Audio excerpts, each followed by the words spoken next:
Okay, hello and welcome to this weather update. Still getting used to the new software, so there are still some mistakes.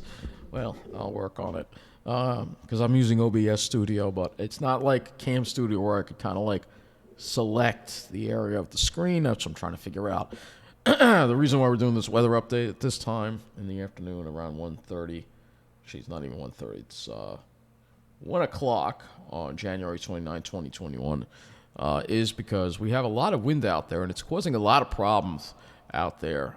And we have some wind gusts up. Look at that, a 44 mile an hour. Oh my gosh, look at this, a 56 mile an hour wind gust at Baiting Hollow, 16 degrees with a wind gust of 41. That wind chill is -7 over there. So northwest wind at 41 gusting to 56 miles an hour at Baiting Hollow. So these are the kind of winds you're dealing with out there, and coupled with these air temperatures, which are only in the teens across Suffolk County. They haven't had a lot of sun, I guess, and these winds are really extreme. Shirley, 19 degrees, northwest wind at 23, gusting to 31. We got all these things here going on. Let me just check something here for a minute. Move this. All right, we look good. We're looking good. All right, I'll just making sure we're.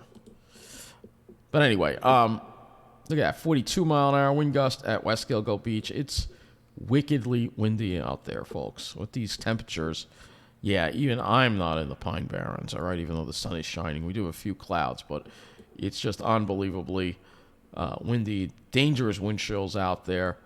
It's one thing if it's breezy, but in New Jersey, it's a lot warmer there, if you consider it warm. 27 in Toms River, but they're still dealing with these high wind gusts, too, out there as well. These wind gusts have caused some damage, and it is not affecting the main line. For once, it's affecting a certain demographic on the South Shore. That's right. Babylon branch has been suspended, folks, and this is due to wires on the tracks near Copaigue. Now, around Copaigue, the poles are metal, so how the heck are wires getting on the tracks? But it shows you just as the kind of wind that's been going on. And this has been ongoing all day. So they're working to run a westbound service via the Central branch for customers traveling from Babylon. But these trains will not make local Babylon stops. Long Island Railroad and PSCG Long Island crews are on the scene. So utility wires on the tracks. I'm wondering if a pole came down or the wires came down. I don't think those poles could come down. Probably a wire came down. So this is a huge mess on the South Shore. And as a result, they're having to run more service. They're going to have to run special trains on the main line. Service suspended between Babylon and Copaigue. All right, so now it's Babylon and Copaigue. So there is service now. Let's see. Now it's Babylon and Copaigue. So it's the east end of the Babylon branch that is suspended. But they've restored service west. I guess they're turning trains. With the exception of Babylon and Lindenhurst Station, platform indication signs are now working. So it did knock out the platform. Customers must transfer at Hicksville for westbound service. So eastbound trains to Babylon are terminating in Amityville. There is a bus service in place between Babylon and Amityville. Westbound, there will be a westbound train in Hicksville departing Babylon every 48 minutes and every 15 minutes just past there. It's interesting that they did get buses for them, of course, because it is the South Shore. So once the wires are removed, they're going to have to... the wires should be removed soon by approximately 12:45 p.m. So this is definitely damage from the high winds, and this is definitely causing some problems.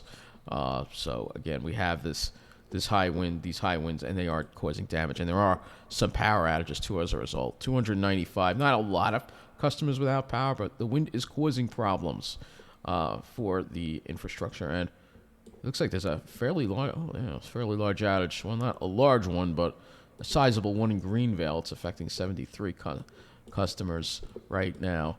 And again, we have these very high winds that are causing these problems across the area today. And this is all because of that ocean storm. So let me show you that big storm out in the ocean. If we can. Can't really see it here, but there's, if we go to a larger view here, do Northern Atlantic, so you get to see what's going on here. It's this storm right here.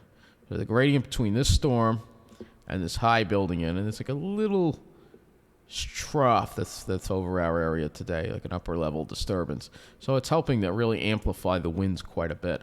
And that's where we're seeing these very high winds across the area and some really dangerous wind chills outside again. Farmingdale, northwest wind at 28, gusting to 35, makes it feel like 6 degrees. So that's the kind of wind chill you're dealing with out there. And if you're standing at Jones Beach, northwest wind to 23, gusting to 42. So actually it's Westgale Beach. But a lot of wind across the area and very cold temperatures and some really rough conditions outside. Again, this is the satellite. You can see that storm out there. If we go look at our closer satellite, you'll see that we had some clouds. You're starting to see a little less clouds now, a little less clouds over Jersey. But it's really not a day you want to be outside with that wind. It's one thing if it's cold and the winds are gusting to 20 or 30 miles an hour, but over 30, especially 40, you're pushing your luck. You really are. So let's go take a look at our. We're not going to go too much into the long range, but we do have to watch the storm and stuff that we're going to be dealing with. So let's go and take a look at. That you can see the gradient there. And here's that high building down. So that high comes down on us tomorrow. We'll have clearer skies, less wind. And then here comes this next storm system. This is what we have to watch for the possible snow event. You can see there. And it's going to approach us late Sunday night, early Monday morning, but then it's going to be kind of stuck there. It's going to be cut off for a little bit, and it's going to be over the ocean where it could get some energy. So it might take all day Monday into early Tuesday to get rid of this thing and have it move away. And then we'll have fair weather build in, and then the next system builds in. And it looks like we might have a front over there and then some more high build. So it looks like more cold air on the way, too, beyond that. If we look at the... I'm not really going to go too much into the long range in this. I want to focus mainly on the next... because we got enough in the short range that I'm not even looking at the long range right now between the cold and this next storm that we got to deal with. So you can see those tighter isobars loosening up as we head into tomorrow. So the wind will drop off a little bit. We'll still have wind, but it won't be like today.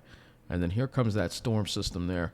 And it looks pretty intense. And again, we're just on the northern fringe of the, literally just north of that line, but it does wind up moving across the area. And it's surprising, though, that it's bringing in so much, because we have so much cold air around. You would think that why would the temperature jump up like that enough for have a transition to rain? So that I have to wonder about. And if you look at the GFS total snowfall, it has about 6 inches over us. And it really isn't generating all that much snowfall. We don't really have that many models to look at here. I can look at the NAM. I don't know if the NAM's going to take us far enough. The NAM does, and the NAM gives us a foot of snow. You can see the NAM is a lot more substantial with the storm. So let's go take a look at that, because honestly, I do think the potential is there. That with this cold air around and the storm winding up the way it does, it could wind up being, and this is the last frame, and you can see if it stays all snow, we're going to get a lot. So here's the NAM, and you can see it just has us staying safely in the cold air and getting plenty of snow as a result of that. And this is just the last frame, but so it could be even more snow after that. This is the NAM, all right? So the models don't agree on how much we're going to get. That's the bottom line. The NAM always has a tendency to overdo it, but, you know, this might be... we have plenty of cold air around. It's not like we don't, and I don't know why the GFS wants to... let me look at the wind direction for a minute here.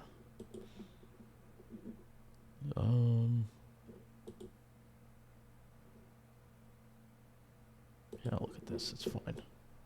Also a lot of wind, too. But you can see the NAM keeps the wind firmly in the northeast.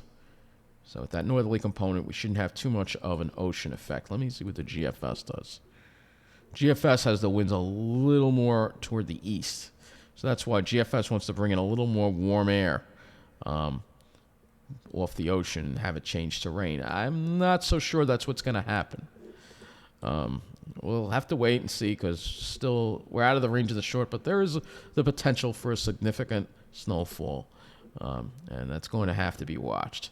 So let's go to the temperatures now, and we'll go and we'll take a look at kind of temperatures we're going to be having. So today you can see that cold air over us, temperatures struggling to reach the low 20s, which is what we're experiencing. Tonight we're into the teens. And for Saturday, we will be a little warmer. It's still below normal. Highs probably in the mid-20s across Long Island, maybe upper 20s to around 30 over New Jersey.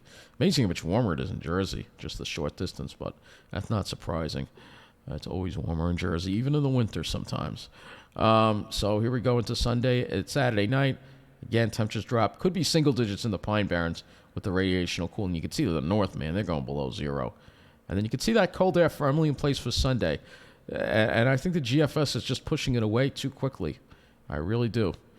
This storm passes, and then behind it, temperatures in the mid-30s. So not as cold, but still, that's close to normal. And then I don't really want to go too much into the long range here, but I see plenty of cold air to the north that we may be dealing with again as we head more later into February. So more. We're not done with the Arctic air yet. It'll be back in a little bit, but it's going to be pretty chilly out there. I can look at one other model with the temperatures too. This is the HRRR. So you can clearly see on this. Look at how much more cold air is over Long Island, particularly east end of Suffolk County versus New Jersey. You can see this shot is coming more at the east end of Long Island. And then as we head into Saturday, it's as far as I got on the HRRR. But you can see overnight, temperatures could drop below 10 degrees, perhaps even single digits. We may see single digits on Long Island, too. It would not surprise me if we do. The next thing is the wind, of course. So we'll go to the... I'd have to go, I think, to... Let me see. One of these goes a little further out. I'd have to go all the way to the 12Z. Run that goes further out. You can see, look at that cold air just to the north of us there. And Connecticut's probably going to be in the single digits, maybe some 0 degrees. But you can clearly see where the cold air is coming from. And then here's tomorrow, Saturday. Temperatures are recovering into the mid-20s. I think that's all we'll see on Long Island. And then another cold one. But I want to show you the wind. That's what I want to show you. So let's... do that. The wind won't be as bad tomorrow. You'll see that. Whereas this is a little misleading, this wind. It's windier than that over the land. I'm going to just use the GFS for this, I think. You could see the high winds, though. This is today. This is tomorrow. So we'll have a lot less wind tomorrow. It'll be a lot more comfortable out. Because today was really, really windy out there. And like I said, really just causing a lot of damage out there. Well, not a lot of damage, but it's causing damage. And, the cold and stuff can cause things to snap, the wires to snap. And then here comes this next storm again that we're going to have to watch, because this storm really could be a significant winter storm, perhaps, for our area here. That wind, look at that wind, too, from that. So there'll be some wind from that, too. Look at that on the east end there. So, yeah, it's hard. It's hard to say exactly how. Let me just look at one of the sites. That's windy.com. Let me look at that. There's that ocean storm, by the way. Look at this thing. Sitting out in the ocean. And if we go to... sustained... It almost looks like it has an eye to it. So the west wind 66 miles an hour. And then there's not much wind in the center. And look at this. If I put it to wind gusts south... Look at this. 111? That's insane. That is insane. And look at how cold it is in Bermuda. 57. Doesn't normally get that cold in Bermuda. Wow, that's definitely something. So we're going to put this to wind, and we're going to look at the storm on Monday. We're going to go... So here's the storm on Monday. And you can see the wind over us here. This is the wind, and then we go to wind gusts. Look at that. So you can see some pretty strong winds just offshore. But this is going to be quite a storm here that's going to form. The question is, what are the temperatures going to be? If they're below freezing, look at the temperatures. This is the European model, by the way. You can see we stay firmly in the cold air, it looks like. But you can see it tries to bring in some warm air. Even the Euro does it a little bit. So we'll have to see what happens. It may be overdone. It may be overdone. Let's see. Is there a snowfall? Let's see. I think there is a snowfall parameter on here. Should be more layers. Where it is. Let's see if I can find it. It's not where it was.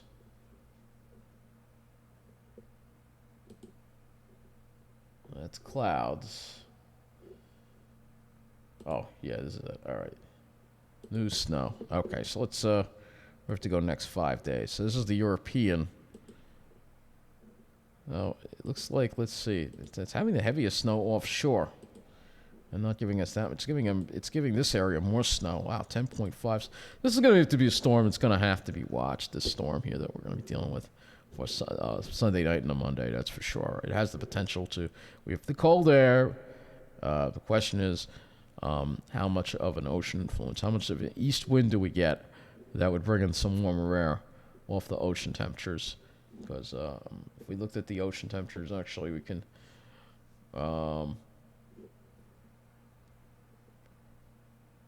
Is that ocean? I don't think this has ocean temperatures. You have to go to Earth Null School for that. Earth Null School. We'll do that. Earth Null School.net. It's not even. I didn't even put this in the. I didn't even put this in the this computer yet. You know, there's still some sites I haven't put in yet. But again, look at that huge storm offshore. That is something.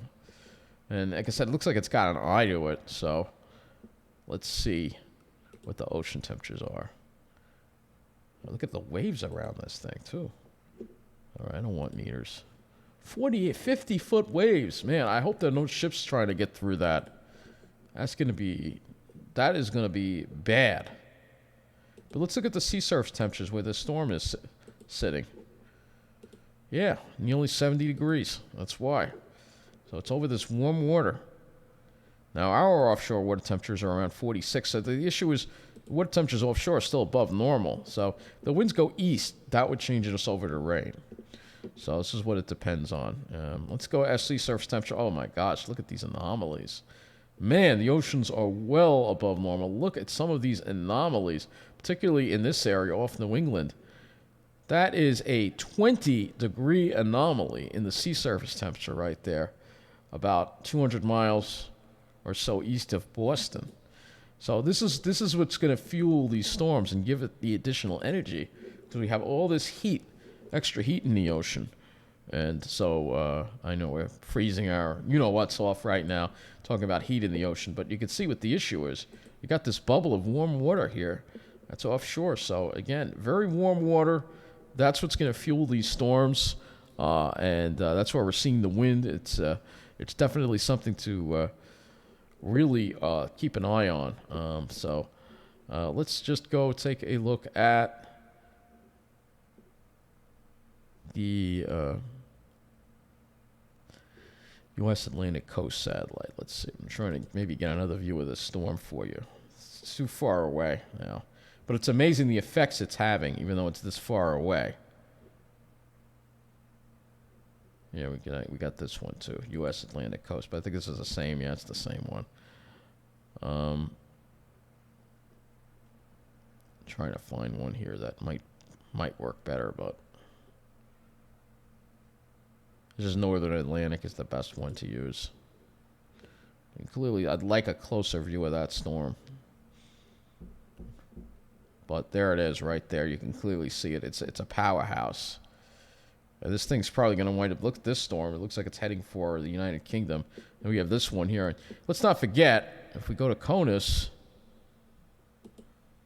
they also had a big storm in California, too. So it's a lot going on, and a lot to talk about as we head into the weekend. But right now, it's about this wind chill, so it's going to be very just bundle up when you're out there. That's all I could say, because that wind is going to be very, very brutal. Tomorrow will be a lot better of a day, a lot nicer of a day. A little still cold, but not as unbearable with the wind today. So I guess that will conclude this weather update. Take care, and thank you for watching.